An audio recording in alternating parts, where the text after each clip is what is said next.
Hey folks, today we're going to be talking about Tinto Talks 45. This is for Project Caesar, aka EU5. And this week, Johan's going to be talking to us about the climate, topography, and vegetation sets that are in the game. These are what different locations can have, and these are the combinations of these that you can have in the game on the map. This is a step up from EU4, where every location, and to be honest, most Paradox games, each location had like one different attribute.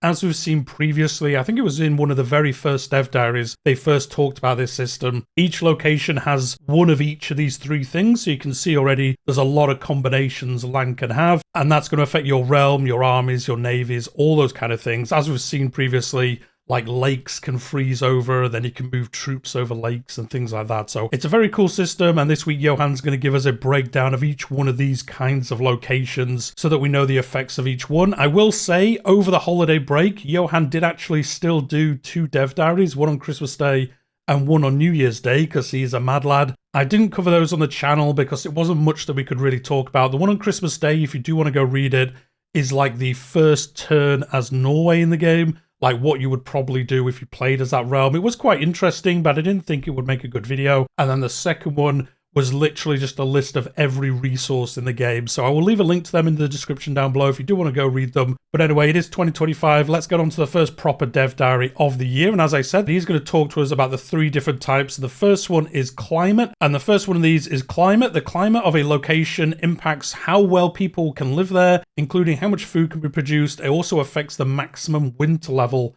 of a location. The first one here being tropical. Tropical represents an area that has high average temperatures and no winters, and you can see the modifiers here as well. Life expectancy less because of diseases, but population capacity can be higher, and as he says, no winters as well. The next one is subtropical. This represents areas that have higher average temperatures and mild winters, and again, some slightly lower modifiers there. Next one is oceanic. This represents areas with mild winters but high humidity. Free capacity attracts population, and the population capacity modifier as well. And the next is arid. Arid represents an area that has a severe lack of available water. So this is going to be very bad for cities, I would think, especially once you start growing them that little bit more. And also, I would think attrition for armies as well. Cold arid is the next one. This represents an area that has a severe lack of available water, but experiences winters. And as you can see, not much of a change here. No precipitation though, no waters. That would affect certain buildings, I would think maybe. And again, probably affects your population and armies as well. Next one is Mediterranean.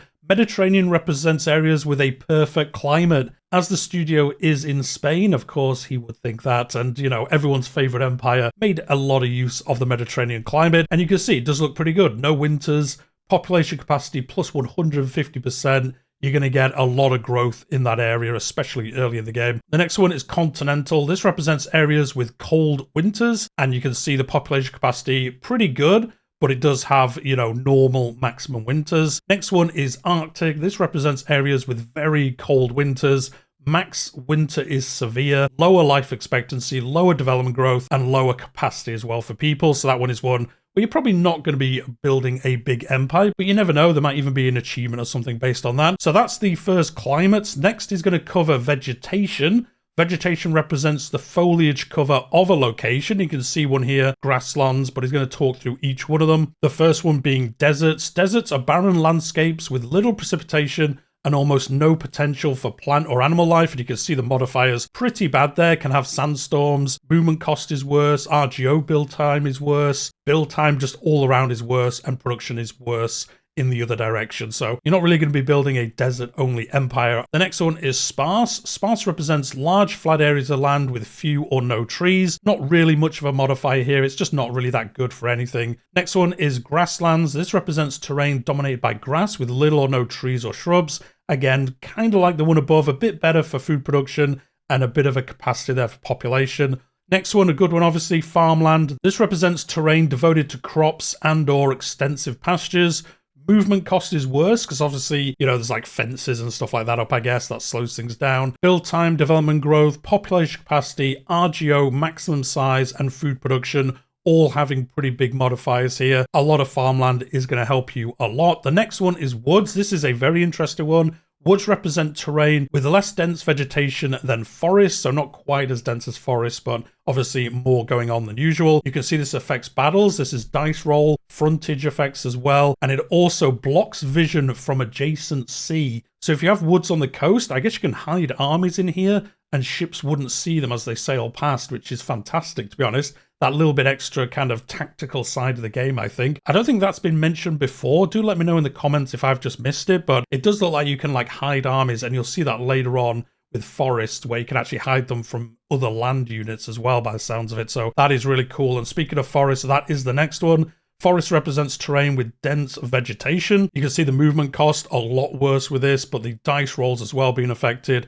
Build times, development growth, all of that, but then blocks vision from adjacent sea and blocks vision from adjacent land. So to me, you could have an army in this terrain, and then if one walked past you and it wasn't also in forest, I guess, or even if it was in forest by the sounds of it, you wouldn't actually see them, and you could like ambush people with other armies. That's how it sounds to me. That would be awesome if that is the case. As I read it here, that does sound like how it's going to work, which again is a change from EU4 from what I know. I can't remember through all my time you being able to like hide armies outside of like the fog of war anyway. The next one, obviously a step up from forest, is jungle. Jungle represents terrain with dense forest and tangled vegetation that makes doing almost anything on this land difficult. Just ask about the Darien scheme. So movement cost is 100% worse. You can see the dice rolls being different. Build times, all that kind of stuff, and then also the blocked vision from adjacent sea and adjacent land. So again, sounds to me like you can hide people in jungles. And with that, that's all of those. The last one is topography, which also has like a bonus section we'll get to later on. You can see an example here immediately with this UI for wetlands, but he's going to go through them again as he has done before. Topography represents the roughness and elevation of the land within a location. Flatter topography is generally better for growing towns and cities, while rougher topography is easier to defend. You know, if you have the high ground, you're going to win, as someone famously said. So the first one here is flatland. Flatland represents terrain that does not have any major variation, so there is no impediments to army movement or development. This is just the most generic land you can get. The next one is mountains. So mountain terrain has high altitude and also steep slopes with relatively few or narrow flat areas.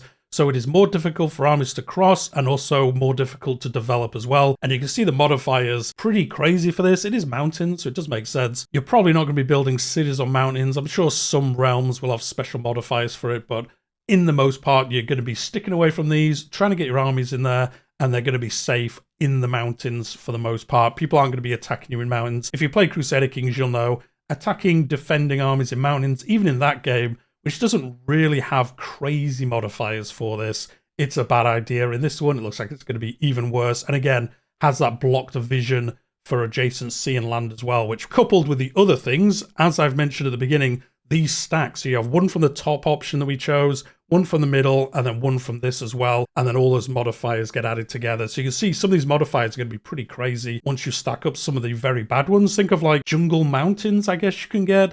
They're going to be crazy big modifiers for that. The next one is hills. This has variations in their topography, but the slopes are not as steep or as high as mountains, so the penalties are not as bad. Basically, the same as mountains, just lesser modifiers really for that point. The next one is plateau. This represents relatively flat areas situated at high altitude, so they have some penalties compared to flatlands due to their elevation. So just like flat land that is higher than, you know, at sea level or whatever. And as you can see, there are some modifiers there. It does block vision from adjacent sea. That's awesome. Because obviously the plateau, you could hide an army kind of over the cliffs or something like that, and then passing ships won't be able to see it. The next one is wetlands. Wetlands are terrain that are partially flooded, generally due to a nearby river, lake, or coast. And you can see the modifiers for that one as well. Development growth reduction, food production reduction, but also a little bit easier for building things and things like that. So not too bad overall, I wouldn't have thought. And then the last set, as I said, almost like a bonus things. These are naval ones. So you've got oceans. This is the open sea between continents where only the best ships could travel. Attrition being 1% worse. Deep ocean. This is the open seas between continents where only the best ships can travel in the furthest areas from any coast. So this is just like the very, very far bits of the ocean, or maybe like the center bit of the Atlantic, and obviously a big part of the Pacific will probably be deep ocean, I would think. A little bit more attrition from that. You've got coastal oceans next. Again, this is similar to the one above, but this area is slightly closer to the coast, so there is no modifiers for this. The next one is inland sea. Inland seas represent the land enclosed seas like the Mediterranean or the Baltic Sea, can freeze during winter. Obviously, we know the Mediterranean, there are no winters, it said, so that one won't freeze over. but the Baltic very much will do so during your campaigns. The next one is narrows. These are areas of sea with proximity to the coast on many sides, like straits or the seas inside archipelagos, where there is not much space for movement. So you can see again, this can freeze during winter if it is in somewhere that can freeze. This does block vision from adjacent sea due to all the little islands and things like that are there, and it does affect your combat as well. So this is one that you could take use of if you are trying to defend somewhere. It is harder for somebody to come in and attack you, as those attacker dice rolls are reduced due to that. And with that, that is the end of all of these. As I said, these are the 3 areas, and each tile has a combination of each 3, one from each section. So as I said, you can see how this would affect a lot of different combinations of what these lands can be, and that is going to play out differently depending where you are on the map. Johan does go on to say lake, salt pans, and atolls exist, but these are just geographical variations of coastal oceans, even if lakes could freeze during winter. So one thing somebody did point out is, I guess this means like the Great Lakes in North America can't freeze, which would be unfortunate because obviously they do freeze. So I wonder if we will get some kind of variation of that, and whether like specific ones will have a special modifier which means they would freeze over, but then like smaller versions of that just won't. They'll have these generic geographical variations of coastal oceans. But I would think maybe the Great Lakes are just such a big part of North America. I wonder if they will have like a special version. We'll see in the future, but that was called out here. And then Johan does go on to say next week they're going to talk about the wonderful world of military objectives. So we'll see what he's going to talk about then. And with that, that is the end of the Dev Diary for this week. Just a pretty quick one. Again, these ones like over the Christmas break, and this first one back a little bit smaller, I think, just because obviously they've been off having time away from the game, having time with their family. Can't disagree with that. So I would imagine next week's might be a little bit bigger, or at least just some more information rather than these kind of, I'm not going to say more generic ones, but these have just been like, here's certain things and you can just read about them for the most part. But anyway, let me know what you think in the comments down below. So hit that like button if you've enjoyed it. Subscribe if you are new here. I'm covering EU5 up to official announcement, launch and beyond. Will the game come out this year? Who knows? I think it might come out either the very end of this year or the beginning of next year, but we'll find out probably at some point during this year. But yeah, we'll leave it there for today, and I'll see you in the next one.